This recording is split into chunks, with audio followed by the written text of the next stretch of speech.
আমরা চাচ্ছি যে এইবার যেহেতু এসে গেছে সামনেই পানি, বৃষ্টি শুরু হয়ে যাবে, যে আমরা তো অন্তত অর্ধেক বাড়ি যেগুলো আগে পানির তলায় পড়তো এবার পানির তলায় পড়বে না, যদি বলতে পারতাম এবার পত্রিকার মধ্যে প্রথম পৃষ্ঠা ছাপা হবে না আগ্রাবাদ পানির তলে চলে গেছে, এখানে রিক্সা নৌকা করে রিক্সা চলতেছে, এরকম দৃশ্য আমরা দেখবো না, তাহলে বললাম যে একটা কাজ হয়েছে। এগুলো কিছু হবে না, এই ছবি আবার দেখবো, এই রিপোর্টে আবার আসবে, তাহলে এবার আগ্রাবাদে পানি দেখবো না আমরা। নিশ্চয় অনেক কাজ হয়েছে, আমি বলছি যে নেট রেজাল্ট যাতে মানুষ দেখেছে এটার ফলে এই হয়েছে, এটা আমাদের বুঝতে হবে। আমরা না হলে আগে একই কাহিনী বলে গেলাম, এত কাল কমেন্ট করা হলো, এত কিছু হলো, এবার এই পানির তলে পড়ে ছেলে মেয়ে মারা যাবে না, যেহেতু খাল এত বিশাল গর্ত হয়ে গেছে, এখানে এই পানির ভিতরে যখন জমবে সেই পানির তলায় পড়ে মরে গেল। এগুলো কতটা কমাতে পারবো? গত বছরের যে স্ট্যাটিস্টিক্স, গত বছরের স্ট্যাটিস্টিক্সের থেকে এই বছরের স্ট্যাটিস্টিক্স অন্তত 50% কম হবে, তাহলে বোঝা যায় না কিছুটা কাজ হয়েছে। যত আইটেম আছে এবারে এই জলাবদ্ধতার কারণে এই ঘটনা ঘটেছিল, গতবার এত অ্যাক্সিডেন্ট হয়েছে, এত মুখ হয়েছে, স্ট্যাটিস্টিক্স আমাদের কাছে আছে। এই বছরের যখন স্ট্যাটিস্টিক্স আমরা জমা করব, সেটা তুলনাগতভাবে আমরা কি দেখবো সেটাই আমরা এক্সপেকটেশন। আজকে যদি আমরা আলাপ করে যাই, সেটা আমরা লক্ষ্য করবো যে এটা হচ্ছে কিনা, না হলে বলবো যে এত পানি গেল, টাকা গেল, সব কিছু গেল, কাজ করল না। কাজ তো আমরা এই খালের দৈর্ঘ্য মাপও করবো না, গভীরতা মাপও করবো না, আমরা মাপবো মানুষের স্বস্তি কতটুকু এসছে, দুর্ভোগ কত লাঘব হলো, এটা আমাদের জানা। কিন্তু এটা দুর্ভোগ কত লাঘব হবে সেটা আসছে না। কি করেছি, কত টন ই করেছি, তৈরি করে সব কিছু বর্ণনা হইতেছে, কত টাকা খরচ হয়েছে, কত টাকা আরও লাগবে, এগুলো খরচ হচ্ছে। কিন্তু আমাদের যে দুর্ভোগটা লাঘব করার ব্যাপারে কেউ কিছু বলতে পারবে না। তাদের প্রতি অনুরোধ হবে যে গত বছর এই মাসে, মে মাসে কি হয়েছিল জলাবদ্ধতার কারণে, যদি হয়ে থাকে একটা অগ্রিম রিপোর্ট তারা করবে, গত বছর এই মাসে এই হয়েছে, এবার আমরা মাসের শেষে প্রকাশ করবো এই বছর মে মাসে কি হবে, দেখার জন্য, কাউকে অভিযোগ করার জন্য নেই, কেউ কাউকে অভিযোগ করতেছে না। এটা আমাদের সমবেত সমস্যা, আমাদের সবাইকে মিলে এটা সমাধান করতে হবে। আমরা কোন পথে গেলে সমাধান পাবো, তাড়াতাড়ি পাবো, কোন পথে গেলে চেষ্টা করেছি ওই পথটা ঠিক রেজাল্ট দিচ্ছে না, আমাদেরকে পথ পাল্টাতে হবে, সেই জিনিসটা আলোচনা করার জন্য। এটা কাউকে অপরাধী স্থির করার জন্য এখানে আমাদের আলোচনার দরকার নেই। এটা বিভাগ যেটা করার সেটা করবে। আমরা ভুক্তভোগী হিসেবে, চট্টগ্রামবাসী হিসেবে আমরা এটার থেকে পরিত্রাণ কীভাবে পাচ্ছি, এটার পরিমাপ হবে। এবছর হয়তো আমাদের কপাল ভালো, বৃষ্টি কম, কাজে এমনিতেও চলে গেছে, বাহবা পাবে, যারা কাজ করেছে তারা বাহবা পাবে যে হ্যাঁ এটা করেছে। তবু আর এমন হলো যে কপাল খারাপ, গত বছর অনেক বেশি বৃষ্টি হয়েছে, কাজে গত বছর আরো খারাপ হয়েছে। তো সেটাও বিবেচনায় নিতে হবে যে এটার ফলে আমরা কি পেলাম, এটা অ্যাসেসমেন্টটা করা। তার সাংবাদিকদের কাছে আমি অনুরোধ করছি, এটা চট্টগ্রাম পত্রপত্রিকা যারা আছে তারা অন্তত রিপোর্ট করবে যে এই মাসের জলাবস্থার পরিস্থিতি কি, সামনের মাসের কি, তারপরের মাসের কি, এটা একটা রেগুলার ফিচার হিসেবে দেখা, এবং কোন কাজটা বিফল হওয়ার কারণে এই জায়গাটা এই হয়েছে, এটাকে সংশোধন করতে হবে সামনের বারে। কাজে আমরা যদি পর্যবেক্ষণগুলো না দিই, একই কাজ আগের মতো হতে থাকবে। আর যারা বিশ্ববিদ্যালয়, যারা গবেষণা প্রতিষ্ঠান আছে, তারাও এটাকে অবজার্ভ করবে। এটা সবার সমস্যা, সবাই আমরা যেন সম্ভবতভাবে সমাধান দিতে পারি। এখানে বিভিন্ন লেভেলের সরকার আছে, তারপরে সরকারি প্রতিষ্ঠান আছে, লোকাল গভর্নমেন্টস আছে,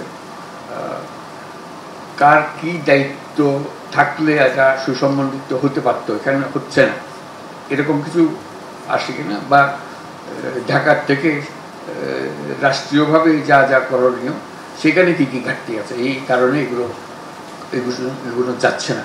ঘাটতিগুলো আমাদের যদি আইডেন্টিফাই করি তাহলে আমাদের জন্য সুবিধা হবে চিন্তা করতে। এটা বিভিন্ন প্রতিষ্ঠানগুলো এখানে যারা আছে, লোকাল গভর্নমেন্টস প্লাস বিভিন্ন অর্গানাইজেশনস, এমনকি বেসরকারি প্রতিষ্ঠান, তাদেরও একটা দায়িত্ব আছে। সবাই মিলে এই বিষয়টা হলো জলাবদ্ধতা, এটার পেছনে কী করলে আমরা ভালো করতে পারতাম ভবিষ্যতে, এটা আমাদেরকে যদি গাইড করি তাহলে আমরা সেটা নোট করবো। না, শিক্ষা প্রতিষ্ঠান অত্যন্ত গুরুত্বপূর্ণ জিনিস। ব্যক্তিগতভাবে আমি নিজে চট্টগ্রাম মিউনিসিপ্যালিটির স্কুল সিস্টেমের ছাত্র, সেখান থেকে প্রাইমারি স্কুল পাস করছি আমি। তো কাজে আমি জানি যে এটা কত গুরুত্বপূর্ণ জিনিস। বহু ছাত্র তাদের জীবনের প্রথম ধাপ লেখাপড়ার সুযোগ পেয়েছে এই মিউনিসিপ্যাল স্কুল সিস্টেমটা থাকার কারণে। বিশেষ করে চট্টগ্রামে স্কুল সিস্টেমটা বেশ ওয়েল অর্গানাইজ ছিল সে সময়। এখন কী অবস্থায় আছে জানি না, সেটার বেনিফিটটা আমি ছাত্র হিসেবে পেয়েছি। আর যেটা বলছিলাম যে আমাদের অন্যান্য প্রতিষ্ঠান কী ভূমিকা রাখতে পারতো, কী হলে ভালো হতো, সেটাও যদি কেউ আমাদেরকে সাজেশন দেয়। যেহেতু জলাবদ্ধতা, এটা পরীক্ষার রেজাল্ট বের হবে কিছুদিনের মধ্যে, তার আগে আমরা জেনে যাই কী হবে, কী করলে আমরা ভালো করবো ভবিষ্যতের জন্য। চট্টগ্রাম এটা বাংলাদেশের অন্য আরেকটা শহরের মতো না, এটা মনে রাখতে হবে। চট্টগ্রামের স্ট্যাটাস ভিন্ন, কারণ এটা ব্রিটিশ আমলের একটা শহর, এবং ব্রিটিশ আমলে ব্রিটিশ ভারতের যে উল্লেখযোগ্য যে কটা শহর ছিল তার মধ্যে চট্টগ্রাম একটা। চট্টগ্রাম অনেক কাজে নেতৃত্ব দিয়েছে ব্রিটিশ আমলে, এবং সরকার এখানে মিউনিসিপ্যাল কর্পোরেশন ছিল, তখন মিউনিসিপ্যালিটি ছিল, তাদের কাজকর্ম এবং এখানকার স্কুল কলেজের কৃতিত্ব সব মিলিয়ে এটা গুরুত্বপূর্ণ স্থানে ছিল সেই আমলে, পাকিস্তান হওয়ার আগে। পাকিস্তান আমলেও চট্টগ্রামের এটা বিশেষ মর্যাদা ছিল, বিশেষ বৈশিষ্ট্য ছিল, তার অনেক দিকে তার সাফল্য ছিল। এখন বাংলাদেশের কনটেক্সটে সেই ঐতিহ্য হারিয়ে যায়নি, সেই ঐতিহ্য ধরে রাখা এবং আরও উপরে ওঠানো, যে বাংলা শুধু 8-10টা নগরের মতো চট্টগ্রামও চলবে এরকম আশা করা ঠিক হবে না, এবং এটা চট্টগ্রামবাসীর জন্যও ভালো হবে না এবং দেশের জন্য ভালো হবে না, কারণ তাদের যে ইতিহাস এবং তাদের যে কৃতিত্ব সেটা দেশকে নেতৃত্ব দেওয়ার জন্য অত্যন্ত গুরুত্বপূর্ণ। তো কাজেই সব ক্ষেত্রে দেশের বিভিন্ন কাজে আজকে যে জলাবদ্ধতাটা সিম্বলিক, এটা একটা সমস্যা, এটা কেন্দ্রীয়ভাবে সমাধানের বিষয় না, এটা হলো যে স্থানীয়ভাবে সমাধানের বিষয়। আমরা যে স্থানীয় সরকারের উপরে গুরুত্বের কথা বলে এসেছি একদিন ধরে, এখন সেটা বাস্তবে কার্যকর হচ্ছে, যে কারণে আমাদের সিটি গভর্নমেন্টের কথা আমরা সজোরে বলছি যে এটা আমাদের একটা city government, it is a government.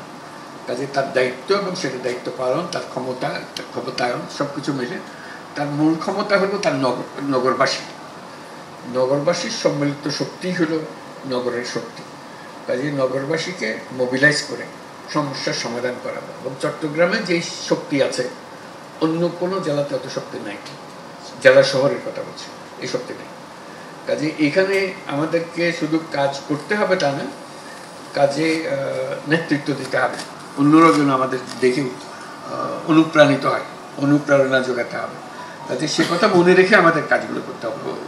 ওটা এই কারণে নয় শুধু তাদের দেখানোর জন্য করছে তা না, আমাদের অতীতকে স্মরণ রেখে যে আমরা বরাবরই এটা করে এসেছি, আমাদের সেই ক্ষমতা আছে চট্টগ্রাম নগরের মধ্যে, সেই ক্ষমতা আছে, যে ক্ষমতা আমরা ইচ্ছে করলে প্রকাশ করতে পারি এবং দৃষ্টান্ত স্থাপন করতে পারি। অনেক দৃষ্টান্ত কেন্দ্রীয় সরকারের জন্য শিক্ষণীয় হবে, যে এটা আমরা করেছি, দেখেন আমরা সারা দেশেও করতে পারেন, আমরা এটা করে দেখি। নমুনা যদি করে ফেলতে পারে তাহলে সেটা কেন্দ্রীয় সরকার অনুসরণ করে অন্যান্য জেলাকে অনুপ্রাণিত করে, অন্যান্য শহরগুলোকেও অনুপ্রাণিত করতে পারে। আমি সেই ভূমিকাটার কথাটা বিশেষ করে মনে করিয়ে দিচ্ছি। এখানে যে সমস্ত ইনস্টিটিউশনস আছে, যে সমস্ত নাগরিক আছে যাদের ভূমিকা জাতীয়ভাবে স্বীকৃত, তাদেরকে ব্যবহার করে এটা করা। কাজেই আমাদের যে লোকাল গভর্নমেন্টের ক্ষমতায়ন, এবং সেটা শুধু কাগজের পত্রের ক্ষমতায়ন না, দৃষ্টান্ত স্থাপন করার ক্ষমতায়ন, যে আমরা এটা করে ফেলেছি, আমাদের সমস্যা ছিল, আমাদের সমস্যার সমাধান করেছি। আমরা রাষ্ট্রীয় সহায়তা, রাষ্ট্রীয় নানা রকমের সুযোগ সুবিধার কথা বলতে থাকবো, কিন্তু অপেক্ষায় থাকবো না যে এটা না হলে আমরা করতে পারছি না, এরকম যেন না হয়। এটা কি বলে, তাহলে আমার মনে হলো যে চট্টগ্রাম তার দায়িত্ব পালন করেছে এবং পালন করতে থাকবে। জলাবদ্ধতা একটা সিম্বলিক প্রবলেম, এটা কঠিন প্রবলেম, অনেকে স্পর্শ করে, মানুষকে খুব কাতর করে সমস্যা। এই সমস্যার সমাধান করে আমরা একটা দৃষ্টান্ত স্থাপন করতে পারি যে এরকম একটা কঠিন সমস্যা আমরা স্থানীয়ভাবে, স্থানীয় সরকারের মাধ্যমে, আমাদের নাগরিকদের উদ্যোগে আমরা এর সমাধান করতে পারি। আমরা চেষ্টা করছি কেন্দ্রীয় সরকারের থেকে উপদেষ্টা মহোদয়কে পাঠিয়ে উৎসাহিত করার জন্য যে সমস্ত প্রজেক্ট হাতে নেওয়া হয়েছে সেগুলো যাতে দ্রুত সম্পন্ন হয়, যাতে কাজের সময় যেন দেখা যায় যে এটা কাজে লেগেছে, এটাই প্রমাণ করার জন্য। তা আমাদের একটা দ্বিতীয় বিষয় আছে, সে বিষয়ে যাই। সেটা হলো যে আমাদের নেক্সট একটা সড়ক নির্মাণের ব্যাপারে। এটা সবার সঙ্গে আলাপ হলো, ওটা ভালো, অনেক কথা শুনতে পারলাম। আজকের বৈঠকের মূল বিষয়টা ছিল সবার সঙ্গে যোগাযোগ করা, যে বিশেষ করে আশুস এই সমস্যাটা, জলাবদ্ধতার যে সমস্যাটা, সেটা নিয়ে কি করা যেতে পারে। এটা এখানে সমাধান হয়ে যাবে না, এবার খুব ক্লোজলি মনিটর করতে হবে যে কি হচ্ছে, প্রতিদিন কি হচ্ছে, যাতে করে এটা সংশোধনমূলক যা যা করা যায় সেটা করা। যে ব্যবস্থাগুলো আমরা নিচ্ছি সেগুলো যেন পেছনে লেগে থাকি, যে যার যার থিওরি অনুসারে, যে যাই হোক আমরা এইভাবে করে যাবো, ওরকম যেন না, আমরা সংশোধন করার সুবিধা পাই। এটা এখন আমরা যেটা করলাম সেটার ফলাফল বের হবে, এই ফলাফল বের হওয়ার মাধ্যমে আমরা খুব ঘনিষ্ঠভাবে ফলাফলগুলোকে দেখব, যাতে করে সংশোধন করে যেগুলো ভুল করেছি সেই সংশোধন করে ভবিষ্যতে এই সমস্যার সমাধান করতে পারে। চট্টগ্রামের কি ভালো হবে মন্দ হবে সেটা চট্টগ্রামবাসীদের হাতে বিশেষ করে। তবে চট্টগ্রামের ভালো হলে দেশেরও ভালো, এটা অঙ্গাঙ্গিভাবে জড়িত। চট্টগ্রামের যে অবস্থান সারা বাংলাদেশের অর্থনীতি এবং সমাজের সব দিকের বিষয়ে, এর ফলে চট্টগ্রামের কোনো ভালো হলে সেটা দেশের মঙ্গল হবে। বিশেষ করে আমাদের যত আন্তর্জাতিক সম্পর্ক, বন্দর, যে জিনিসপত্র আনা নেওয়া চট্টগ্রাম বন্দর দিয়ে হবে, এবং চট্টগ্রাম বন্দরের যত উন্নতি হবে দেশেরও তত উন্নতি হবে। আমি একটু আগে বলে আসছিলাম এক জায়গাতে যে চট্টগ্রাম বন্দর হলো বাংলাদেশের অর্থনীতির হৃৎপিণ্ড। এটাকে যত মজবুত করতে পারবে হৃৎপিণ্ড, যত বড় করতে পারবেন অর্থনীতি তত মজবুত হবে, তত বড় হবে। কাজে এটাকে অবজ্ঞা করে, এটাকে অবহেলা করে, এটাকে ফেলে রেখে বাংলাদেশ অগ্রসর হতে পারবে না। কাজে এটা আমাদের সবার দায়িত্ব, এই চট্টগ্রামের প্রথমে বন্দরের দিকে নজর দেওয়া, তারপর বন্দর প্রসঙ্গে বাকি সব কিছু এসে যাবে। এবং বন্দর বলতে এখন চট্টগ্রাম শুধু এক জায়গাতেই আছে। বন্দর বলতে আমরা একবারে কুমিরা থেকে মাতারবাড়ি পর্যন্ত এগুলো সব বন্দরের একটা রাস্তা হয়ে যাবে। এটা যত বন্দর আমরা বানাতে পারবো, যত টার্মিনাল আমরা বানাতে পারবো, ততই আমাদের ভবিষ্যতে দুয়ার খুলে যাবে। এবং আমাদের পরিকল্পনা হলো সেই দুয়ারটা খুলে দেওয়া, এবং প্রস্তুতি নেওয়া, যাতে করে সেগুলো আমরা বাস্তবায়ন করতে পারি। যে রাস্তাঘাটের কথা বললেন, এগুলো ওই বন্দরের মধ্যে সব কিছু এসে যাবে। এটা পুরো জিনিস এখানে এক মাথার থেকে চট্টগ্রামের উত্তর থেকে দক্ষিণ পর্যন্ত আগাগোড়া, এখানে কেউ বাদ যাবে না। সম্পূর্ণ নতুন ভঙ্গিতে চিন্তা করতে হবে, নতুন ভঙ্গিতে তৈরি করতে হবে। সেই যে বিশাল অর্থনৈতিক কথা আমরা চিন্তা করছি বাংলাদেশে, সে সুযোগ আছে বাংলাদেশে। এমন না যে এটা আমরা জোর করে নিজেদের বোঝানোর চেষ্টা করছি, আমরা জোর করে বোঝানোর চেষ্টা নেই, এটা বাস্তবে সম্ভব, এবং সেই পথে আমরা অগ্রসর হচ্ছি। আমরা কিছুদিন আগে দেখেছেন আমরা বিনিয়োগকারীদের আমন্ত্রণ করেছিলাম, বিডা সভাপতি এখানে আছেন, উনি আয়োজন করেছিলেন, যাতে করে সবাই দেশ বিদেশ থেকে এসে এখানে বিনিয়োগের জন্য প্রস্তুত হয়। তারা আগ্রহ সহকারে এসছে, এবং আমাদের দৃঢ় বিশ্বাস এই আয়োজনের মাধ্যমে তারা এখানে আসবে, এবং আমরা যদি সেই সুযোগ সুবিধাগুলো, বিশেষ করে বন্দর সুবিধাগুলো দিতে পারি, তার সঙ্গে আরও আনুষঙ্গিক অনেক সুবিধা আছে, সেগুলো যদি নিশ্চিত করতে পারি, যাতায়াতের সমস্যা সেগুলো যদি নিশ্চিত করতে পারি, তাহলে এই চট্টগ্রাম বন্দরকে ঘিরে পুরো চট্টগ্রাম জেলা পরিবর্তন হয়ে যাবে, সারা বাংলাদেশ পরিবর্তন হয়ে যাবে। এবং সেখানে যে আজকে যেগুলো কথাগুলো বললেন সবগুলো খুব গুরুত্বপূর্ণ ভূমিকা রাখবে। রেলওয়ের ভূমিকা কী হবে তখন দেখা যাবে যে রেলওয়ে একটা মুখ্য ভূমিকা পালন করছে।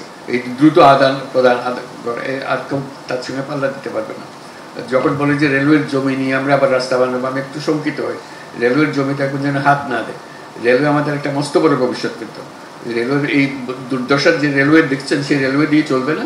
এই রেলওয়ে বাতিল করে অন্য ধরনের রেলওয়ে সৃষ্টি করতে হবে। তো জায়গাটা আমাদের জন্য দরকার, ওই জায়গাটা থাকলে সহজেই এটা করা যাবে। তা না হলে মানুষ সরিয়ে সরিয়ে রাস্তা বানানো, এটা 3 পুরুষ চলে যাবে, আমরা এটা করতে পারবো না। কাজে রেলওয়ের জমিটাকে রক্ষা করা, এবং ভবিষ্যতে এই জমিতে কী কী করা সম্ভব দ্রুত যাতায়াতের জন্য, অন্য কিছুর জন্য না। যে যত দ্রুত যাতায়াত করা যাবে, মালপত্র আনা নেওয়া করা যাবে, তত দ্রুত অবস্থার পরিবর্তন হবে। কিন্তু আমাদের কথাগুলো খুব আমরা মনোযোগ দিয়ে শুনলাম, এগুলো কীভাবে কাজে লাগাবো সেটা দেবো। কিন্তু আবারও বলে রাখি, চট্টগ্রামের ভূমিকা একটা বিশেষ ভূমিকা, অনন্য ভূমিকা। কাজে সেই ভূমিকা যেন আপনারা নিজেরা নির্মাণ করতে পারেন, যাতে করে দেশের মানুষও মনোযোগ দেয় এবং আপনাদেরও তুষ্টি হয়, আনন্দ হয় যে আমরা একটা পথ দেখাতে পেরেছি সবার জন্য। সবাই আগ্রহ করে তাকিয়ে আছে আমাদের দিকে, আমরা সে পথ প্রদর্শনের ভূমিকা পালন করতে পেরেছি। আজকে সবার সঙ্গে আলাপ করে খুব খুশি হলাম। ভবিষ্যতে আশা করি আবারও দেখা হবে। এখানেই বিদায় নিচ্ছি সবার কাছ থেকে। আসসালামু আলাইকুম।